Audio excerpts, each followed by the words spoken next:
क्या आप यकीन कर सकते हो कि एक पूरे का पूरा प्लेन अपने पैसेंजर्स के साथ हवा में गायब हो सकता है। दोस्तों, अब यूं तो दुनिया ने बहुत तरक्की कर ली है, लेकिन बावजूद इसके हम जिस दुनिया में रहते हैं उसमें ना जाने कितने ही ऐसे रहस्य हैं जो आज तक नहीं सुलझ पाए हैं, जो आज भी इंसान के दिमाग को हिला देते हैं। और ऐसा ही एक रहस्य है मलेशियन एयरलाइंस का एक जहाज MH370, जो अपने 239 यात्रियों के साथ अचानक से हवा में ही गायब हो गया था। अब सवाल ये उठता है कि इतना बड़ा जहाज आखिर गायब कैसे हो सकता है? क्या उसे आसमान ने निगल लिया या फिर समुद्र उसे खा गया? और क्या हुआ प्लेन में मौजूद यात्रियों के साथ? चलिए वक्त में पीछे चलते हैं और कहानी को शुरू करते हैं। साल था 2014 का और तारीख थी 8 मार्च। रोज की तरह Boeing 777-200ER flight number MH370 ने अपने लोकल टाइम के मुताबिक रात 12:41 पर कुआलालंपुर इंटरनेशनल एयरपोर्ट से उड़ान भरी। इस फ्लाइट में चीन, मलेशिया, इंडोनेशिया और ऑस्ट्रेलिया सहित 14 देशों के पैसेंजर सवार थे। 27 साल के फारिक हामिद इस फ्लाइट के पायलट थे और ये उनकी आखिरी ट्रेनिंग फ्लाइट थी। इसके बाद वो फुली सर्टिफाइड पायलट बनने वाले थे।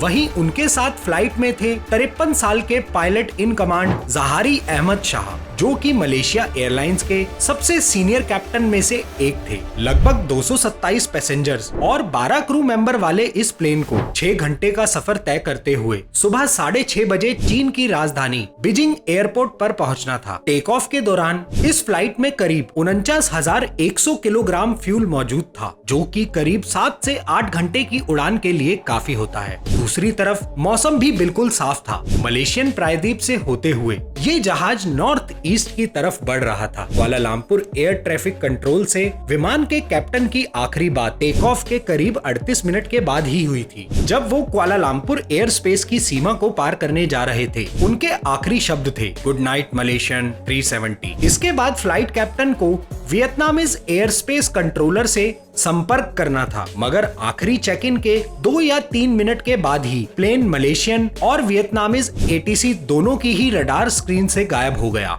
इसके बाद कई घंटों तक प्लेन से संपर्क करने की कोशिश की गई, लेकिन वहां से किसी भी कॉल का जवाब नहीं मिल सका।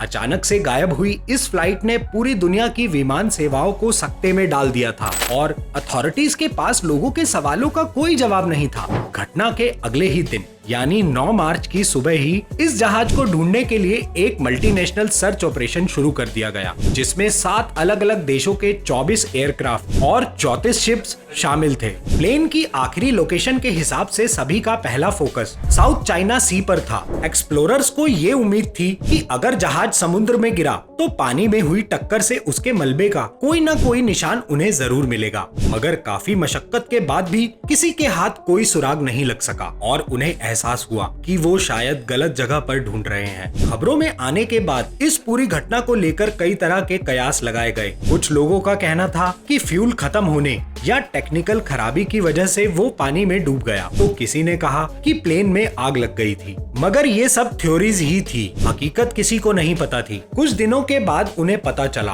कि एयर ट्रैफिक कंट्रोल से संपर्क टूटने के 1 घंटे बाद तक भी मलेशियन एयरफोर्स के मिलिट्री रडार सिस्टम ने विमान को ट्रेस किया था। मिलिट्री से मिले डेटा से पता चला कि गुड नाइट मैसेज के कुछ ही सेकंड्स के बाद विमान ने अचानक अपने रास्ते से भटकते हुए पहले साउथ वेस्ट की तरफ टर्न लिया और फिर पेनांग आइसलैंड के चारों ओर चक्कर लगाते हुए वह अंडमान सी से करीब 240 किलोमीटर आगे पहुंच गया था। इसके बाद मिलिट्री रडार का भी प्लेन से संपर्क टूट गया था। इस जानकारी के बाद अंदाजा लगाया गया कि प्लेन के कैप्टन जहारी अहमद शाह शायद बेहोश हो गए थे, जिसके बाद कई घंटों तक प्लेन ऑटो पायलट मोड पर उड़ता रहा और फिर इंडियन ओशन में क्रैश हो गया। ऐसे में एक्सप्लोरर्स का फोकस अब इंडियन ओशन की तरफ शिफ्ट हो गया। वहीं इस जानकारी के बाद लोगों के मन में कई तरह के सवाल चलने लगे कि आखिर प्लेन का ट्रांसपोंडर अचानक से कैसे बंद हो गया और प्लेन दूसरी तरफ क्यों जाने लगा। क्या ऐसा पायलट ने जानबूझकर किया था या फिर प्लेन को वाकई में किसी ने हाईजैक कर लिया था? असल में ट्रांसपोंडर ही वो डिवाइस है जिसके जरिए विमान से संपर्क किया जाता है और इसे सिर्फ कैप्टन ही बंद कर सकता है। ऐसे में लोगों को लगने लगा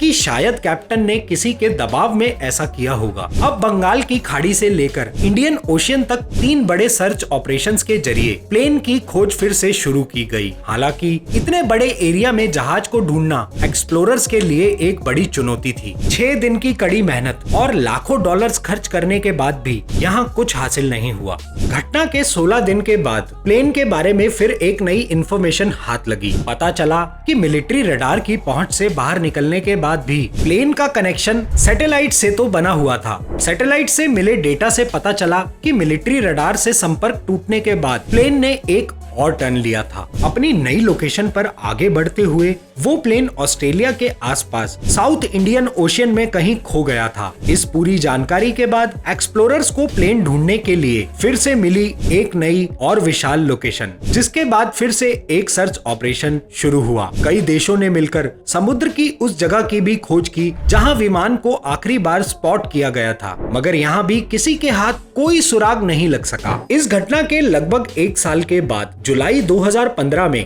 सर्च एरिया से करीब 1000 किलोमीटर दूर के एक छोटे से टापू रीयूनियन पर इस प्लेन का एक छोटा सा टुकड़ा मिला, जो कि प्लेन के विंग फ्लैपरोन का हिस्सा था, मगर उसके आगे किसी को कुछ नहीं मिल सका। मलेशियन पुलिस ने इस विमान को लेकर अपना एक इंटरनल इन्वेस्टिगेशन भी शुरू किया, जो कि खासतौर पर प्लेन में मौजूद पैसेंजर्स और क्रू के बैकग्राउंड्स की जांच करने पर फोकस था। जांच के दौरान 2 ऐसे पैसेंजर्स के बारे में पता चला था जो फेक पासपोर्ट के जरिए प्लेन में चढ़े थे। ईरान के रहने वाले ये शख्स घटना से 1 हफ्ते पहले ही मलेशिया आए थे। ऐसा माना जाने लगा कि शायद उन्होंने ही इस प्लेन को हाईजैक किया था, मगर बाद में उन दोनों के बारे में तहकीकात करने पर उनके किसी भी टेररिस्ट एक्टिविटी से जुड़े होने के कोई सबूत नहीं मिले और ये थ्योरी भी गलत साबित हुई। 3 सालों तक ये सर्च ऑपरेशन इसी तरह चलता रहा। एविएशन के अब तक के इतिहास में ये किसी प्लेन को ढूंढने का सबसे लंबा सर्च ऑपरेशन था, जिसमें लाखों डॉलर्स खर्च हुए। Australia, China, India, Japan, Malaysia, New Zealand,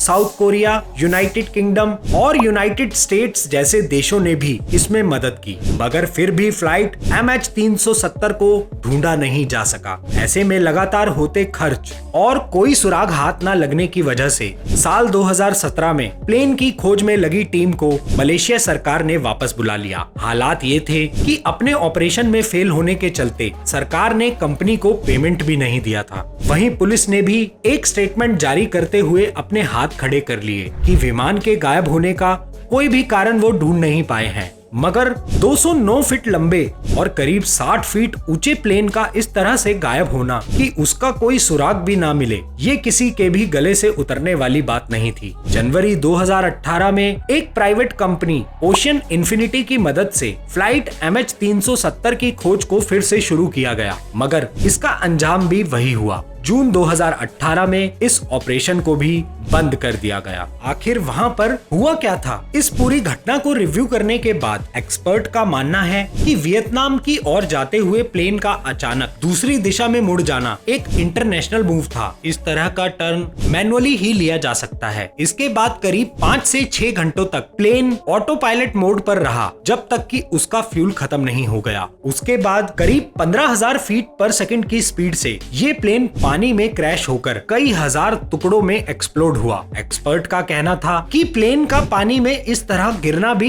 intentional था, क्योंकि उस दौरान प्लेन की स्पीड किसी भी तरह की क्रैश लैंडिंग के दौरान उसकी एवरेज स्पीड से 5 गुना ज्यादा थी। वहीं ये भी माना जा रहा है कि प्लेन में मौजूद सभी यात्रियों की जान प्लेन के पानी में डूबने से पहले ही जा चुकी थी, क्योंकि अनुमान के मुताबिक प्लेन के दूसरी दिशा में टर्न लेते ही प्लेन के इलेक्ट्रॉनिक सिस्टम को डिसेबल कर दिया गया था, जिसमें कैबिन एयर प्रेशराइजेशन सिस्टम भी शामिल था, जिससे वहां एयर कंडीशनिंग भी रुक गई होगी। वहीं प्लेन में लगे ऑक्सीजन मास्क भी करीब 35,000 फीट से भी ज्यादा की ऊंचाई पर किसी काम के नहीं रहे होंगे। इस सब कारणों की वजह से कॉकपिट के बाहर बैठे लोगों की मौत कुछ ही मिनटों में हो गई होगी। वहीं कॉकपिट के अंदर बैठे लोगों ने बाकी की कहानी को अंजाम दिया होगा। आपको बता दें कि कॉकपिट के अंदर इतनी ऑक्सीजन होती है कि उसके एयर सिस्टम बंद होने पर भी वहाँ कई घंटों तक सरवाइव किया जा सकता है। फिलहाल यही एक थ्योरी है जिस पर कुछ हद तक यकीन किया जा सकता है, मगर इसे लेकर भी कोई पुख्ता सबूत नहीं मिले हैं। और एक सवाल अब भी बाकी है कि प्लेन को इस तरह तबाह करने के पीछे वजह क्या रही होगी। तो दोस्तों, अगर आपके पास इन सवालों का जवाब हो तो कमेंट के जरिए हमें जरूर बताइएगा, और अगर वीडियो पसंद आई हो तो लाइक करें और शेयर करें। क्या पता किसी के पास इसके जवाब मिल जाएं। और जाते जाते चैनल को सब्सक्राइब करना ना भूलें।